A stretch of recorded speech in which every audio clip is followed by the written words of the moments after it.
Bir diğer ölçü de sır tutma. Sır bir namustur. İster kendisine ister başkasına ait olsun, onu koruyan namusunu korumuş olur. Onu faş eden ise şeref ve haysiyetini açıkta bırakmış ve ona değerince itibar etmemiş sayılır.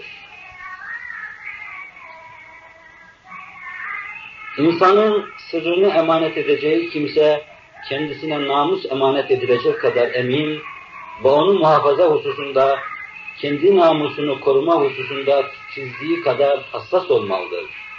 Emin olmayana emanet, sırrı namus bilmeyene de sır katiyen tevdi edilmemelidir.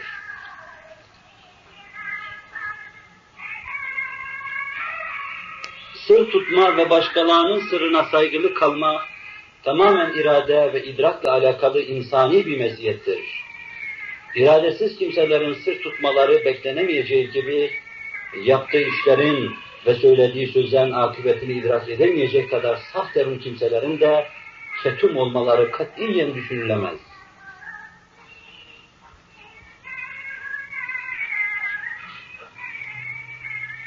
Bir insan emanet ettiği sırrını birkaç defa faş etmiş birisine yine de sır veriyorsa, onun idraksizliğine ve sırdaş seçmesinde aczine delalet eder. İnançla gönlü oturaklaşmış ve gözü açılmış birisi, hayatında bu kadar aldatılıp, bu kadar ifade edilemez.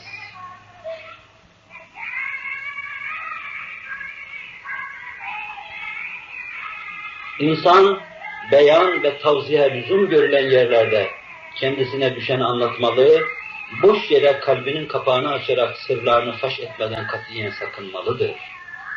Öyle ulu orta her yerde kalbindeki sırları saçıp gezenler, günün birinde hem kendilerini hem de içinde bulundukları cemiyeti önüne alamayacakları felaketlere sürüklemiş olurlar.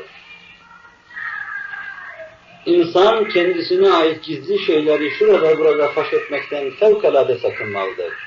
Hele bunlar çirkin ve sevimsiz ve netice itibariyle de fayda getirmeyen şeylerden ise. Zira bu hal çok defa dostları mahcup, düşmanları da mesrur edebilecek uygun olmayan durumların doğmasına sebebiyet verir. Sineler sırlar için birer sandıkçı olarak yaratılmıştır. Akıl onların kilidi, irade de anahtarıdır. Bu kilit ve anahtarda arıza olmadığı sürece sandıkçanın içindeki cevherlere kimsenin muttali olmasına imkan yoktur.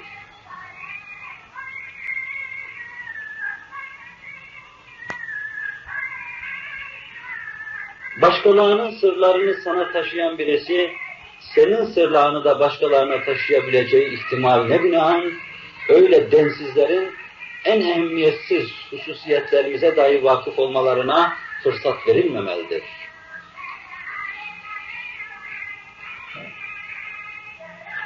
Sır vardır, ferdi ilgilendirir. Sır vardır aileyi, sır da vardır ki bütün bir cemiyeti ve milleti ilgilendirir. Ferdi bir sırrın faş edilmesiyle ferdi haysiyet, ailevi bir sırrın açığa çıkmasıyla ailevi haysiyet, cemiyete ait bir sırrın faş edilmesiyle de milli haysiyetle oynanılmaya fırsat verilmiş olur. Zira sır, sinelerde kaldığı müddetçe sahibi için bir kuvvet olmasına mukabil, başkalarının eline geçince, onun aleyhinde kullanılmaya müsait bir silah haline gelir. Onun içindir ki atalarımız, sırrın senin esirindir, faş edersen onun esiri olursun demişlerdir.